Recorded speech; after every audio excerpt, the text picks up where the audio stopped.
Alhamdulillahi Rabbil Alamin.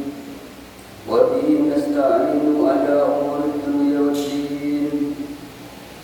Wassalatu wassalamu ala asyrafil anbiya'i wal mursalin, Sayyidina wa nabiyyina Muhammadin sallallahu alaihi wasallam wa ala alihi wa ashabihi wa tabi'in wa man tabi'ahum bi ihsan ila yaumiddin.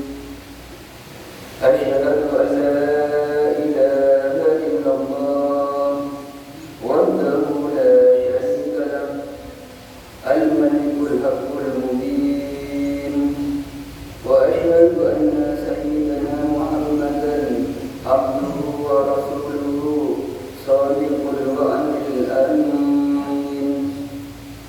Amma ba'du, fa ya ayyuhal hafirun, ittaqullaha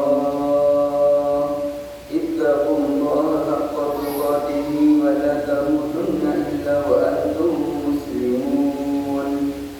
Qala Allah ta'ala, bismillahirrahmanirrahim, wa ma kana al-mu'minuna liyanfiru kaffah falawla nafara min kulli firqatin faminhum ta'ifatun yatafaqahu fid-din wa liyunziru qawmahum idza raja'u ilayhim la'allahum yahdharun.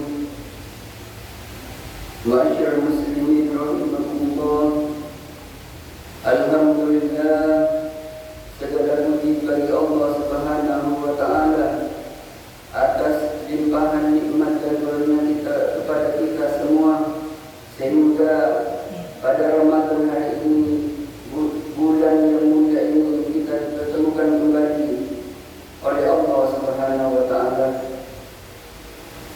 Marilah bersama-sama kita meningkatkan nilai iman dan takwa kita kepada Allah Subhanahu wa taala dengan menjalankan semua perintahnya dan menjauhi semua apa yang dilarangnya. Salawat dan salam kita haturkan kepada baginda kita Rasulullah Muhammad sallallahu alaihi wasallam, utusan Allah Taala yang membawa cahaya dan kebenaran Islam, membawa manusia dari alam kegelapan menuju peradaban Islam yang agung.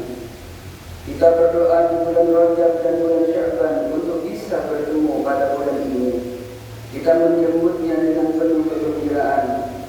Mengapa? Karena Ramadan adalah bulan penuh berkah, bulan ziyadatul khair, bertambahnya kebaikan yang tidak bisa dicapai di bulan-bulan lainnya. Kita juga bergembira karena Allah Subhanahu wa taala menjanjikan ampunan atas segala khilaf dan dosa, dan puncaknya Allah Taala menjanjikan predikat muttaqin bagi yang benar puasanya. Tidak terasa kita telah menjalani 2/3 Ramadan.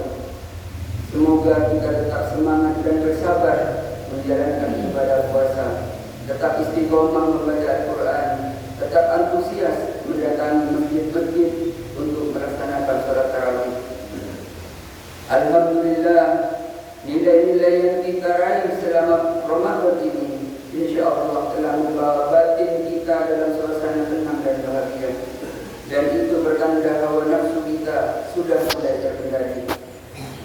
Imam Abu Hamid Al-Ghazali pernah mengatakan dalam kitab Ihya Ulumuddin, as-sa'adatu kulluha fi ayyamalika ar-rajulu nafsahu wasyaqawatu fi anta malikahul nafsuhu. Yang artinya kebahagiaan adalah ketika seseorang mampu menguasai hawa nafsunya, sedangkan kesengsaraan adalah saat seseorang dikuasai oleh hawa nafsunya. Demikianlah esensi dan ekspresi hati manusia. Ketika nafsu mampu dikendalikan, maka dari sana akan tersingkap fitrah yang suci, dan mulai dari situlah iman tumbuh dan menggerakkan diri ke jalan yang benar. Manusia yang sebelumnya suka berdusta, menipu, berbuat buruk akan berubah menjadi orang yang jujur, suka membantu dan mengekspresikan kebaikan-kebaikan, inilah yang disebut hati yang tenang, hati dengan akhlak yang baik. Hadirin sedang jumlah rahimahumullah. Selanjutnya pada 10 hari terakhir bulan Ramadan ini, Allah Subhanahu wa taala menjanjikan hadiah istimewa yang hanya terjadi satu kali dalam setahun, yaitu malam Lailatul Qadar. Orang-orang yang sedang berpuasa menanti momen tersebut untuk mendapatkan pahala yang nilainya lebih dari 1000 bulan. Allah Subhanahu wa taala berfirman, Bismillahirrahmanirrahim. Inna anzalnahu fi lailatul qadr wa ma adraka ma lailatul qadr. Lailatul qadr khairun min alfi syahr. Tanazzalul malaikatu war-ruhu fiha bi idzni rabbihim min kulli amr. Salamun hiya hatta matla'il fajr. Sesungguhnya telah kami menurunkannya Al-Quran pada Lailatul Qadar. Tahukah kamu apakah Lailatul Qadar itu? Lailatul Qadar lebih baik dari pada malam itu turun malaikat dengan ruh Jibril dengan izin Tuhannya untuk mengatur semua urusan. Sejahteralah malam itu sampai terbit fajar. Berkaitan dengan ini, Imam Malik dalam Al-Muwatta'nya meriwayatkan satu hadis. Inna Rasulullah sallallahu alaihi wasallam uriya mu'amaran nasi qabalahu aw ma sya'allahu min dzalik faka'annahu taqassara mu'amara a'imati alla yablughu min amali misal alladhi balagha wa yurahu fayutuli umuri fa'atahu Allahu lailatal qadri khairun min alfi syahr.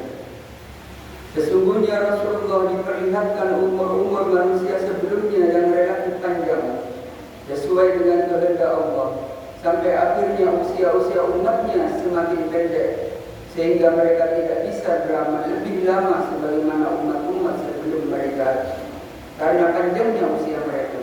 Maka Allah memberikan Rasulullah Lailatul Qadar yang lebih baik dari 1000 bulan. Datangnya Lailatul Qadar tidak dapat ditentukan secara pasti waktunya oleh manusia. Kepastian itu di sisi Allah Ta'ala.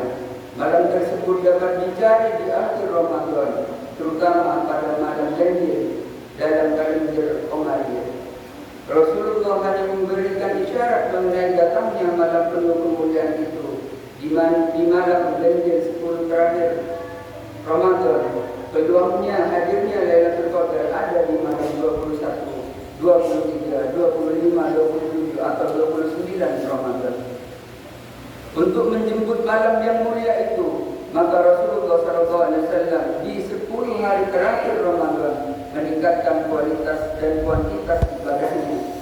Beliau tak hanya menjalaninya sendiri, tapi juga mengajak keluarganya untuk turut merasakan kekhusyuan dan keberkahan waktu mulia ini. Dalam hadis riwayat Bukhari disebutkan, An Aisyah radhiyallahu anha qalat, kana Nabi sallallahu alaihi wasallam idza dakhala al-ashhur shadda mi'azarahu wa ahya lailahu wa ayqadha ahlahu. Dari Aisyah radhiyallahu anha beliau berkata, ketika Nabi sallallahu alaihi wasallam memasuki 10 hari terakhir Ramadan, beliau mengencangkan ikat pinggangnya untuk lebih giat beribadah, menghidupkan malamnya dengan ibadah dan membangunkan keluarganya untuk beribadah. Hadirin rahimahumullah, intensitas ibadah yang dilakukan Rasulullah sallallahu alaihi wasallam dan yang diikuti sahabat beliau dikonsentrasikan dengan berdiam diri atau iktikaf sendiri. Kegiatan iktikaf merupakan salah satu bentuk ibadah yang memberikan kesempatan yang cukup untuk berkomunikasi lebih intens atau lebih dekat dengan Allah Subhanahu wa taala.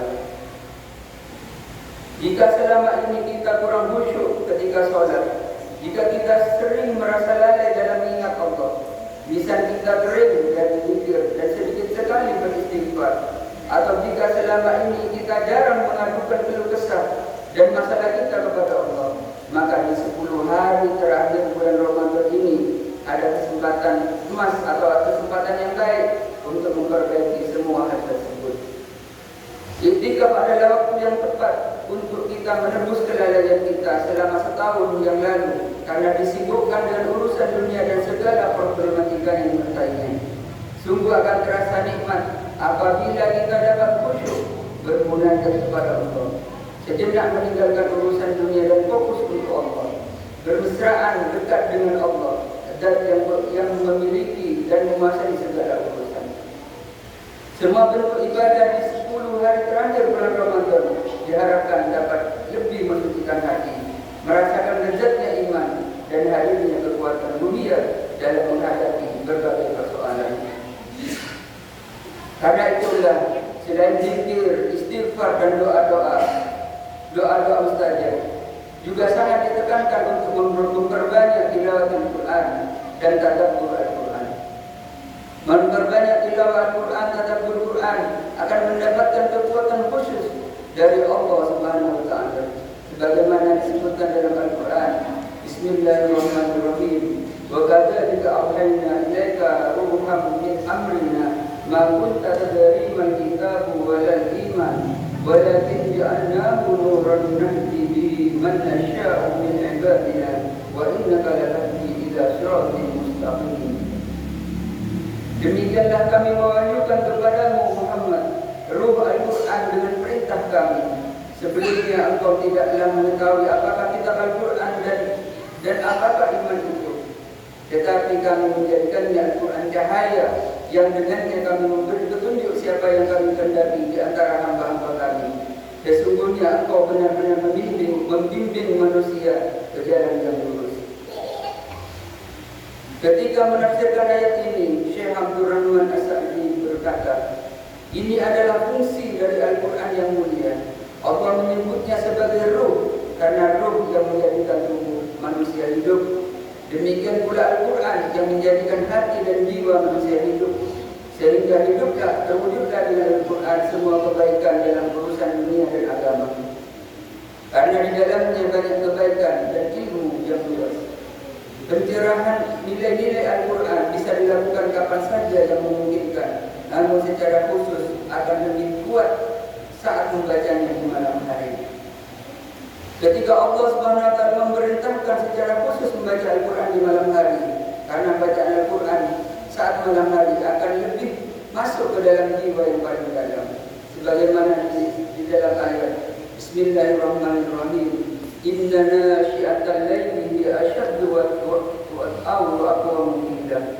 Sesungguhnya bangun malam itu baca Al-Quran lebih kuat pengaruhnya terhadap jiwa dan lebih mantap ucapannya. Allah Ta'ala memberi pilihan-pilihan untuk bisa lebih dekat kepadanya. Di antara kita tentu ada yang tidak bisa iktikaf seperti Rasulullah karena kesibukan. Namun tetap harus berupaya semaksimal mungkin untuk meningkatkan ibadah seperti memperbanyak istighfar, munajat, tilawatul Quran, qiyamul Ramadan, lebih-lebih melebihi dari hari-hari sebelumnya. Hadirin rahimahullah. Semoga Allah Subhanahu wa taala memberikan hidayah dan taufiknya kepada kita semua untuk senantiasa khususnya di 10 hari terakhir ini kita bisa lebih meningkatkan nilai kualitas iman dan takwa kita kepada Allah Subhanahu wa taala. Barakallahu li wa lakum fil Qur'anil azim wa nafa'ani wa iyyakum bima fihi min ayati wa dzikril hakim wa taqabbal minni wa minkum ila qadahu innahu huwas samiul alim. Aqulu qawli hadza wa astaghfirullahal azim li wa lakum fastaghfiruhu innahu huwal ghafurur rahim.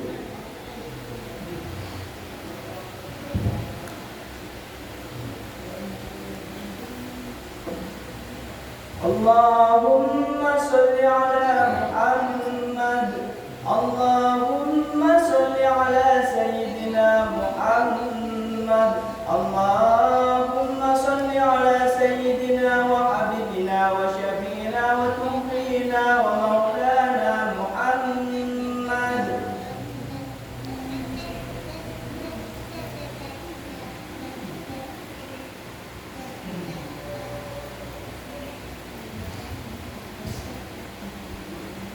Alhamdulillah alladzi kana bi'ibadihi khabiran basira. Tabarakalladzi ja'ala fis sama'i burujan wa ja'ala fiha sirajan